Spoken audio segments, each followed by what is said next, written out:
going to be talking about our sink or swim candidates for each NHL team. That is going to be in the Canadian division. Now, one thing to note about the Canadian division is that each of these teams are not just playoff hopefuls, but I think each one of these teams sees themselves in a normal division alignment. Each? Okay, not each.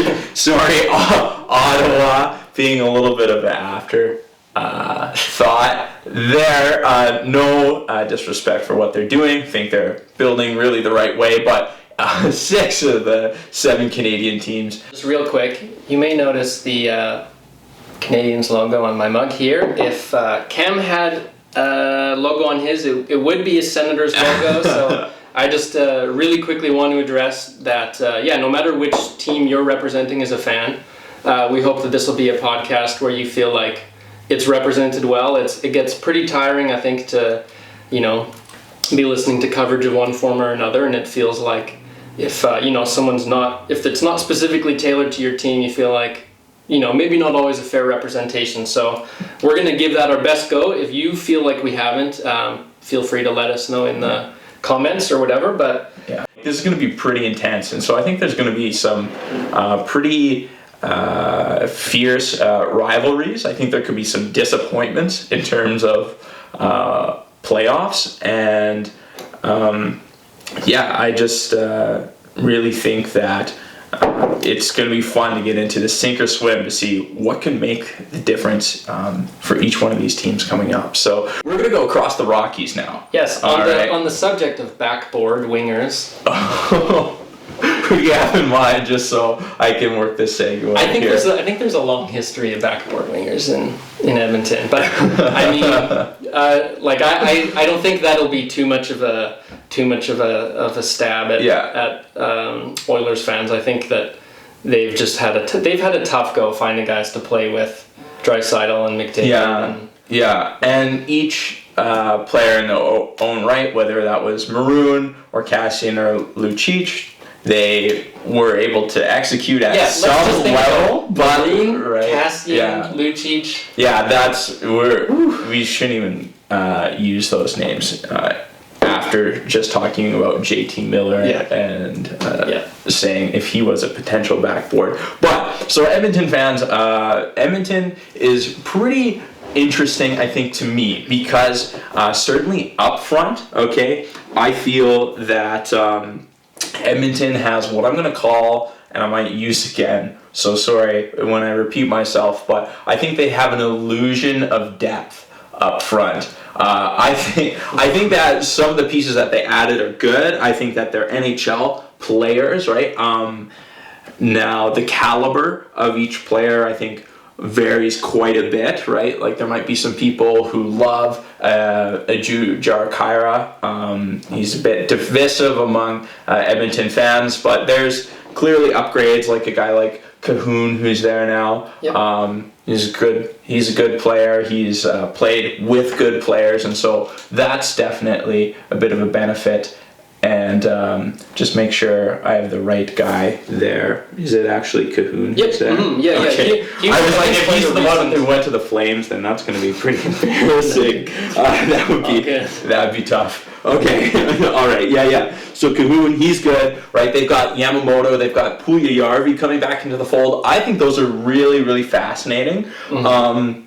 And now there are some additions that they made as well, which are also pretty intriguing. They've got Tyson Barrie, who's essentially trying to accomplish the same thing that he did not do in Toronto. So to me, that's a really interesting one to keep your eye on.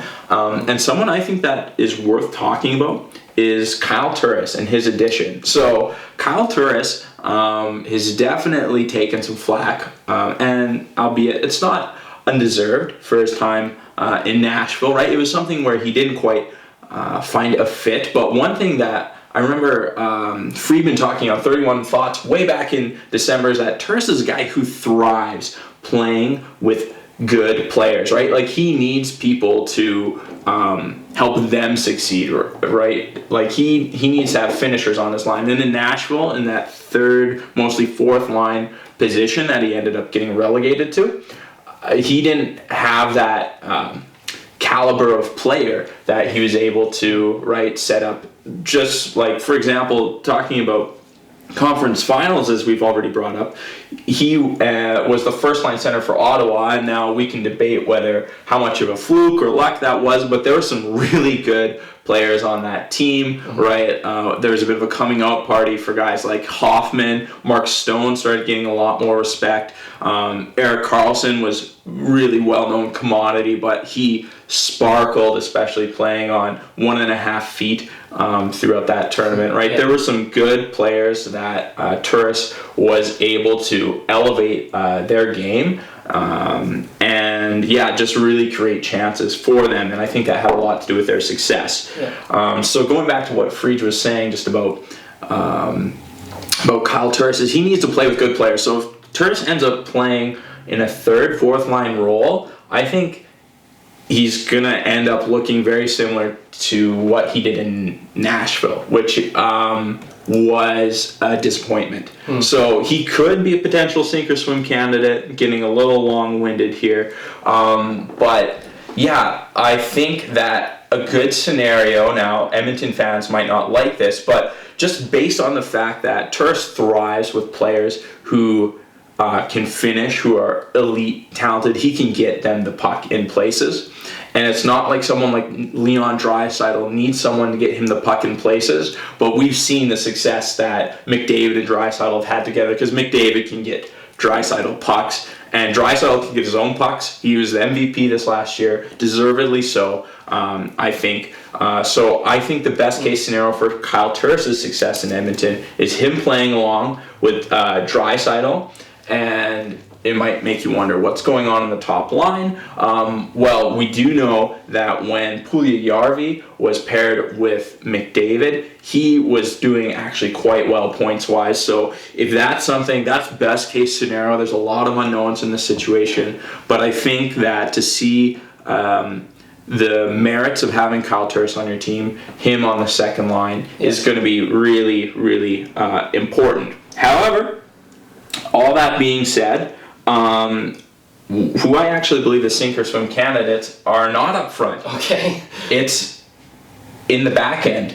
I think that Edmonton has the firepower to outscore a lot of its problems on most nights, but we have heard rumors that Edmonton was pretty high on trying to land Jacob Markstrom and addressing their situation in net.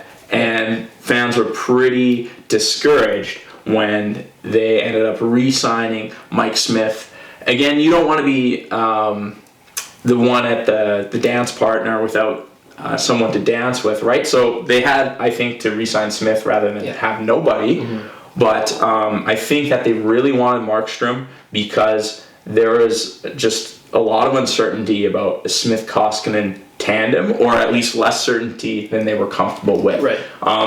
In the end, here's a name I haven't thought about for a long time, but Peter Chiarelli. Remember him? Wow. Yeah. I think, Peter Chiarelli signing Mikko Koskinen to that contract was not as bad as it looks now as when it did just before he got fired. So Mikko Koskinen looks well. But is that tandem going to be enough to get? Never mind, like the regular season. I think Edmonton will do well. It might be a matter of just seeding, where they seed depending on how Koskinen and Smith play. But I think that the goalies in this situation really need to get hot at the right time. So that's where I'm going here. I think Smith or Koskinen will make the difference between Edmonton's back being broke or not. So what's your thoughts on that? I think that so it's not just going to be. I say this as if it's a guarantee. Whoops. I'll edit something funny in. So this is not a guarantee, but I think that it's likely that you're going to have 2-3 game little mini series. It's really likely that the season is going to be shortened. It's really likely that the season is going to be condensed, where you're having a lot of those games happening in back-to-back situations. Maybe there will be some back-to-back-to-back. Who knows? That's entirely possible. For that reason, I think that a tandem of mediocre goalies is going to be better than a good to great goalie and a bad one. I think that Edmonton's going to get real average goaltending. Yeah. That would be my hunch.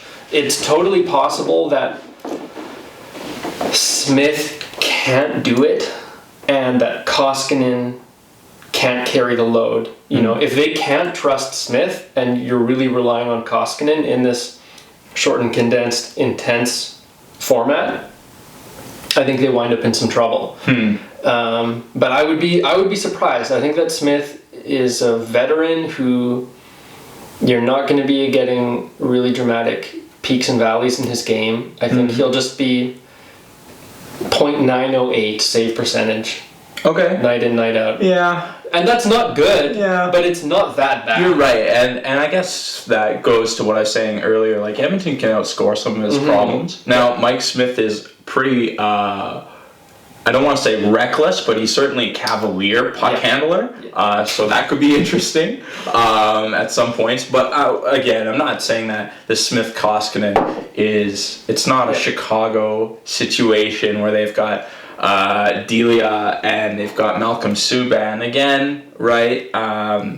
We're not in the NHL, but like that's a bit of a tough look for Chicago fans. So I'm a bit concerned. I guess just going on a bit of a tangent with I'm becoming more and more open to the fact like some of these players, especially on a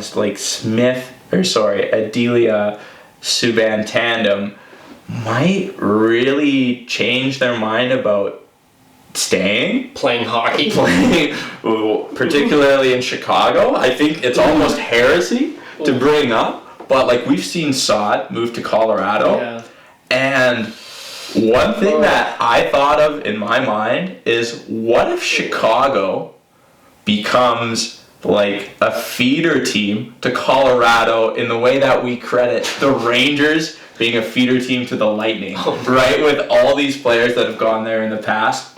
All I'm saying is history tends to repeat itself. And so I feel like if there was a candidate, then obviously there would need to be some retained contracts and stuff like that. But I would think that would be really, really interesting to see how long those marquee players can tolerate goaltending situation like that. So Edmonton, we're going to come back, but I just need to talk about this first because when Chicago ownership or management or whoever came out and said we're tanking, like I don't know how that was a surprise to Jonathan Toews. Yeah. Like look at what you have in net. Yeah. Like, and the teams there weren't really like rumors swirling that they were going to be active in trying to acquire, like this is what you were putting out there. And so hearing all these veterans just being shocked, it's like everyone can see it. Yeah.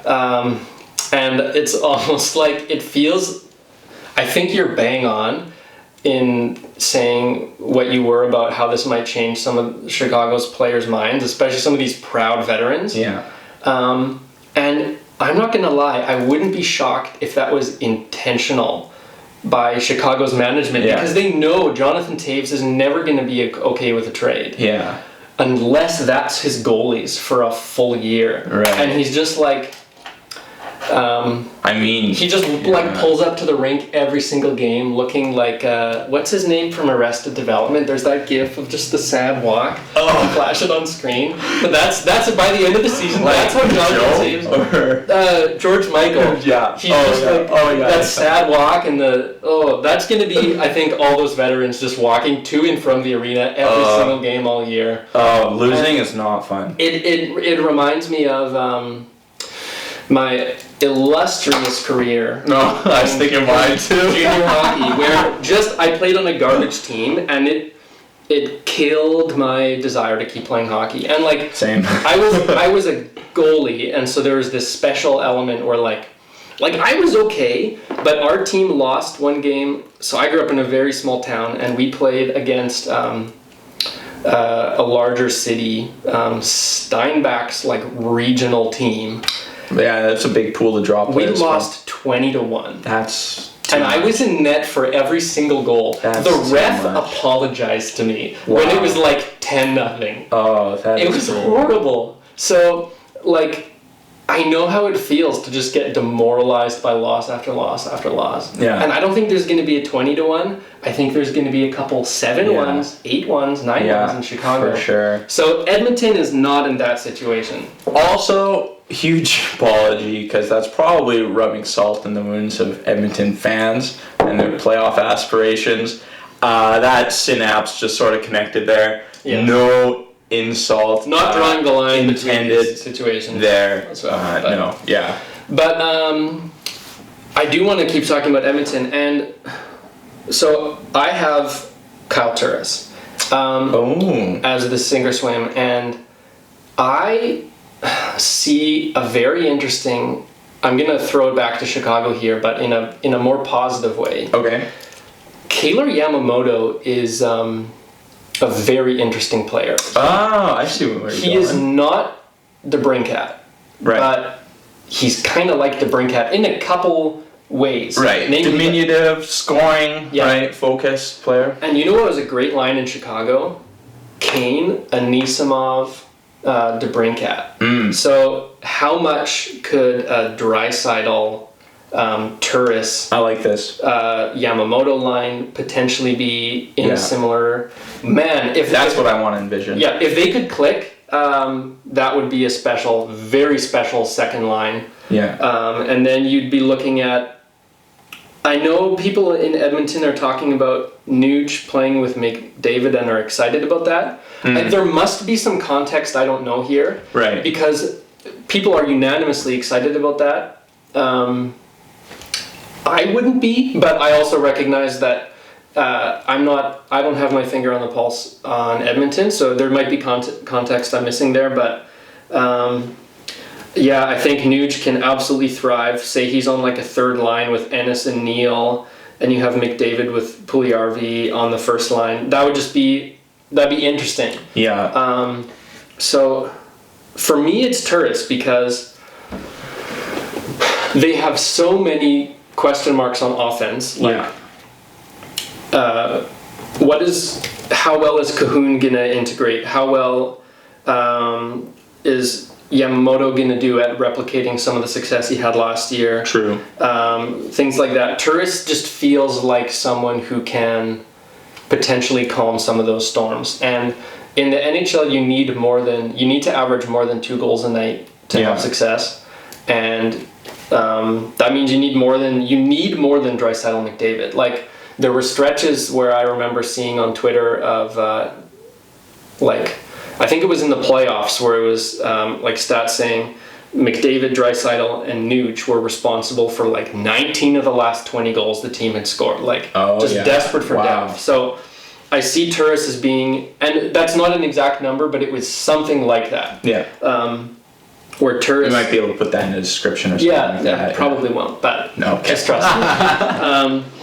But Kyle Turris I see as a guy who has the potential to give them another line, who can put points on the board and hopefully keep the puck out of their own net as well. So I have Turris. Yeah. I think that Barrie is gonna do better in Edmonton than in Toronto because I love Darnell Nurse. he's no Morgan Riley, and I don't mean that to say he's a million times worse. Obviously I think I can be comfortable saying Riley's a better player, but they have very different play styles, and I think that Tyson Barrie could play with a Nurse, and he couldn't play with Riley. Right. There's just no way that pairing would work. Yeah. There's only one puck to go around, but I think Nurse Barrie could be interesting. But if Barrie plays with Caleb Jones, I love him too. I think he's going to be in a better position to have success in it. Someone you're not maybe mentioning, who was in one of the top minutes on defense for Edmonton, is actually Saskatchewan-born Ethan Bear. I like him a lot. If we're looking at different stats, so what we're going to go into a little bit later, I was looking up some stats, and coincidingly, I found something about Bear that I thought was interesting. His outlet pass success rate is 70.8%, whereas Darnell Nurse's is 65.7%, and Bear was over 20 minutes a night on Edmonton in the playoffs. So I really like him. Yeah. Again, I like Caleb Jones and stuff as well. So it's very interesting, actually. We can go back to where you were there, but just like Edmonton also, I'm not going to say there's an illusion of depth in the way I said about their forwards, but their D-depth is quite interesting because they're going to be having Evan Bouchard, possibly Philip Broberg, right? Spending some time there, which I think, especially if we have a series style in the Canadian division, they'll be able to roll 8-9 players and just kind of take guys out to rest intentionally, and that could do them a lot of favors. Working up to the postseason, so they've got a lot of options on D, and Barrie is one of them. So you can throw it back to Barrie. Barrie. Very cute, like the similarity in, they're not spelled the same, so I'm going to do something that could only succeed. How could it not be great? I'm going to describe a meme. So it's the one where there's an astronaut pointing a gun at an astronaut. So the one in front is looking at Edmonton and saying, wait, Edmonton is deep on defense? Yeah. And then the one with the gun is saying, always has been. Ooh. Because I'm going to give a plug here. I think that I want to give some respect to an Oilers veteran, Andre Sekera. I think that some of the question marks around the team on defense and potential issues they might have, especially with, I'm not up to date on Clefbaum, but I know that it's iffy. There's scary reports, but likely could be missing the regular season. So I don't want to assume that's going to happen, but it's scary just thinking about it, right? For sure. But how important, if you could have the Sekera of 2 or 3 years ago and add him onto that Oilers team, that would be incredible. He was just a presence on that D-line for so long. Yeah, plagued with health, unfortunately. Yeah, for sure. With unhealth, I guess. Plagued with health. I remember when the Habs were desperately looking for a left defenseman, and some of you will be like, wait, they're not? And we'll talk about that later. And the name Andre Sekera was coming up a lot. And people were never very excited when that name came up. But I was always like, what am I missing? This guy just seems like a workhorse. Yeah. I just want to put some respect on his name a little bit. Well, guess who made it to the to the Stanley Cup Finals? Exactly. Yeah. Andre Sekera, right? There's a load of depth on Dallas, but he was a piece, and each piece matters. Yeah. It's clear as that, right? Yeah. So I guess to wrap it all up for Edmonton, I say Kyle Turris, but I don't feel very strongly about that, just because there are so many questions on this team. True. I mentioned a range where I thought Vancouver might finish. I'm going to do the same for Edmonton. And it's a big one. I see them finishing anywhere from 1 through 7. Wow, anywhere. Wow. Because there's so... You know what? Actually, that shouldn't shock me. Because there are... Okay, I'm going to try and be generous here. And so Edmonton fans, I I want you to hear me saying I think they could be number one. I don't say that for, spill a bit of a spoiler here, I don't say that for the Habs, who are my favorite team, and I think they're a great team. I think you need some serious firepower and talent and potential to have a shot at number one. I think they do. But how many players on this team aren't a question mark? Nuge is expiring. You have McDavid and Draisaitl, who are not question marks. Darnell Nurse isn't. That's it. Yeah. Like, other teams have 3 question marks.